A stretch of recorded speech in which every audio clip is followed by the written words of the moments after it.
He is gone or power is গান। এটা অর্থ হচ্ছে সে চলে গেছে, বিদ্যুৎ চলে গেছে। আচ্ছা, এই চলে যাওয়া কখন হয়? যখন কোনো একটা অবস্থার পরিবর্তন ঘটে। যেমন হি ইজ গন মানে তিনি এইমাত্র এখানে ছিলেন, এখন নেই। অথবা তিনি এইমাত্র জীবিত মানে কিছুক্ষণ আগে মারা গেছেন, তার মানে তার আগে তিনি জীবিত ছিলেন, মাত্রই তার প্রাণ কি হলো? প্রাণ চলে গেল, তখন হি ইজ গান হয়। আর পাওয়ার ইজ গান মানে পাওয়ার বিদ্যুৎ, বিদ্যুৎটা একটু আগে ছিল, হঠাৎ করে এখনই চলে গেল, তাহলে পাওয়ার ইজ গান।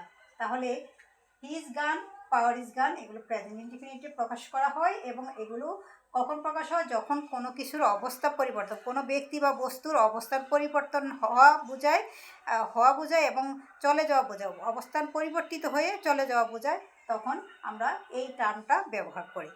ওকে বন্ধুরা, ভালো থাকবে।